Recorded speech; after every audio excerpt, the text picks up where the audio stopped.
the sperm somehow easily passes through the surface of an egg, although the outside of the egg has no holes in it, either before or after fertilization.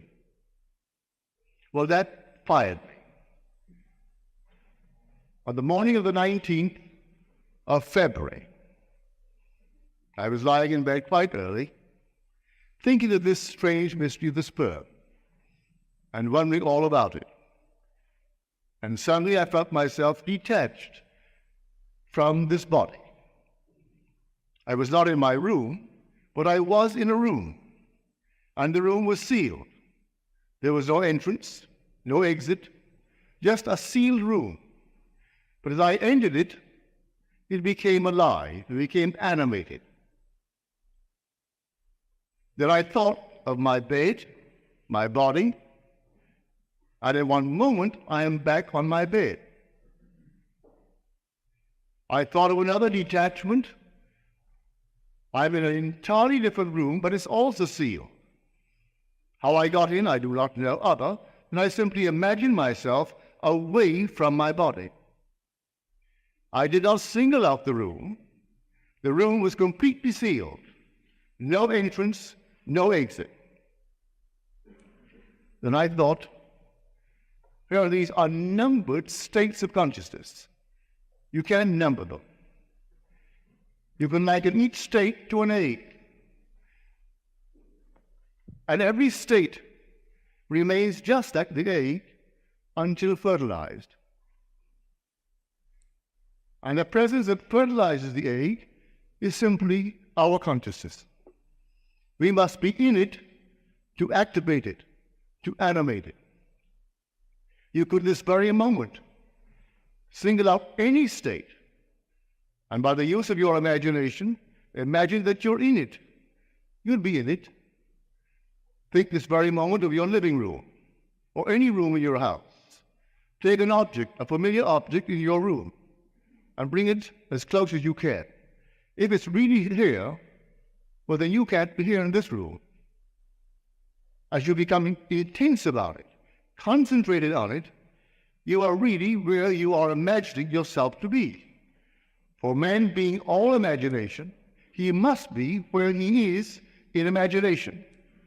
But what have I done there? I've fertilized it. I've actually made it real. And in a way that I do not know, I'm going to go there. But now you will say, naturally, I'm going to go there today. It's my home. I use that only to illustrate a point. You could take any place, no matter where it is, any part of the world. If you did the same thing to it that you would now do to your home, you will find yourself compelled to move across a bridge of incident leading up to the fulfillment of that state. You don't devise the means, but there's so many little facets to this wonderful art of imagining. I'll tell you one to show you the danger. When one wants one thing above all things in this world, and they're willing to sacrifice their moral, ethical code, in fact, every code, it also works. That's why I warned you in my last book, I can only acquaint you with the law and leave you to your choice and its risk, and I mean risk. I call this lady a friend. She is a friend. I'm not here to judge anyone in the world, and she is my friend living in New York City. When she was a young girl, she was as poor as a church mouse. She had nothing. Her only claim to recognition was the fact she descended physically from the Adamses, our presidents. And she was very proud of that fact, very proud. But she had no money. The one thing she wanted above everything in this world was money. And I don't mean a few $100,000. I mean money, in the true sense of the word. To the disgust of her parents, she used to always pretend she had fabulous fortunes. She is not, may I say, a good-looking lady, either in form, or in feature. Nice in many other respects, but you could never accuse her of being a beautiful woman. But nevertheless, she dreamed this state, and she just simply wanted money. At a party one day, she met a young man, just a few years her senior. He had money, multiple millions. She had nothing. She had a physical line leading to the Adamses. He had oodles of money. His line led to one of the bishops of New York State. I don't say this to, in any way, discourage you in your admiration of some bishop or some man of the cloth. But his grandfather was a bishop in New York State. He knew all the lovely parcels of, well, real estate, where tomorrow, if you could hold on to it, what it would be worth. And so here's a bishop of the church. Instead of taking care of his flock, he was taking care of his pocket.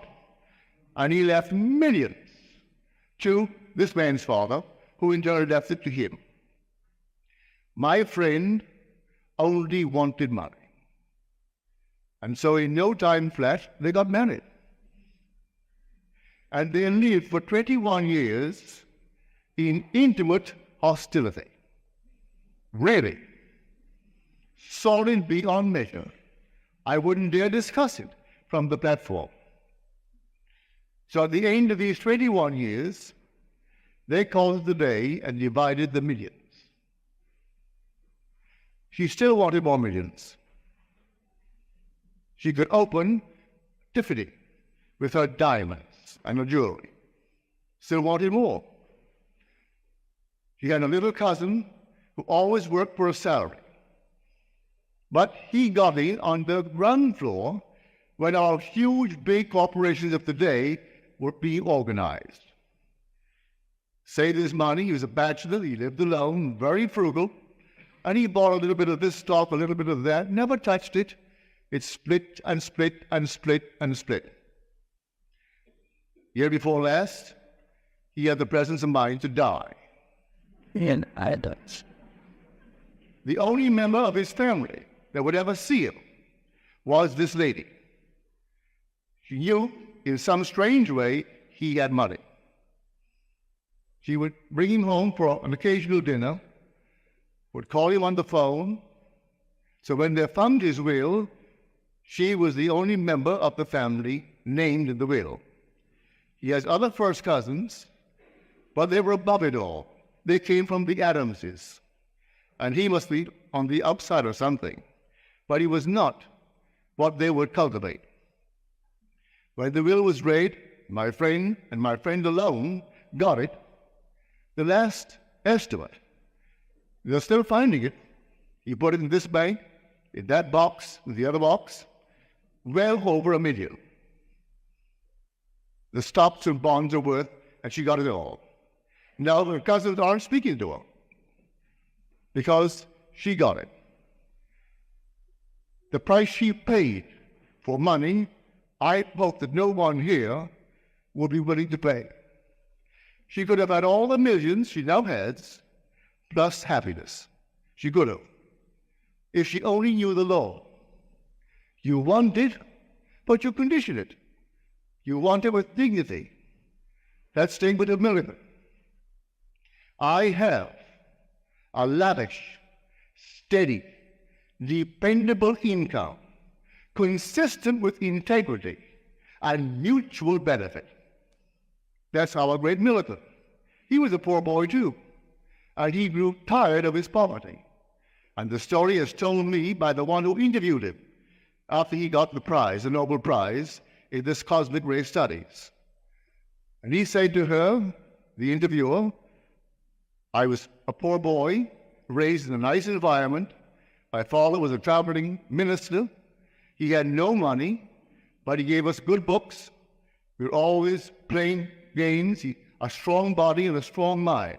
But he had a coat, a decent coat.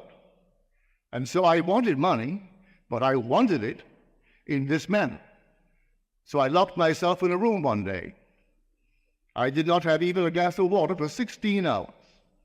And in that interval, I repeated over and over and over to myself this thought that I wrote out.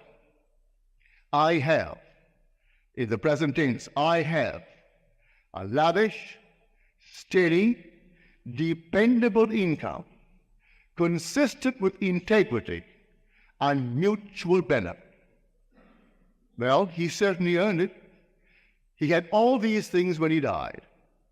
He had the respect of the world. He gave to the world as much or more than they gave to him. Yes, he had millions, but look what he gave to the world. That's how he wanted it.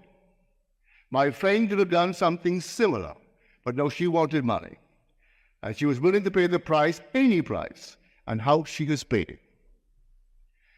So I warn you, yes, you want something, and the thing that will fertilize it is your own wonderful human imagination. When you know exactly what you want, occupy it. I find one of the great fallacies of the world is perpetual construction, deferred occupancy. We know what we want, but we leave it out there and hope that the passing of time will make it. It won't do it. I have to occupy it and make there, here. I make then, now. And dwell in it just as though it were true. And if I dwell in it just as though it's true, though 1 second later the phone rings and breaks the spell, or someone calls me, or I wake from it, I have fertilized it. You go into this state and you fertilize it.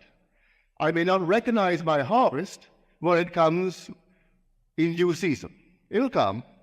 It may not come tonight, it may not come tomorrow, but it will come because I fertilized it. I went into a state, occupied it, and the whole thing becomes fertilized. But every day has its own appointed hour, and it ripens and it will flower. If to me it seem long, then I must wait, for it is sure, and it will not be late. These infinite states of the world are waiting for occupancy, waiting to be fertilized by us. That's why we must become so extremely discriminating. Know what you want, and do make it conform to your code of decency, your wonderful ethical code. You don't have to, in any way, tarnish that code. You don't, to get what you want in this world. But men are not aware of that, and they're quite willing to tarnish it a bit to get what they really want in this world.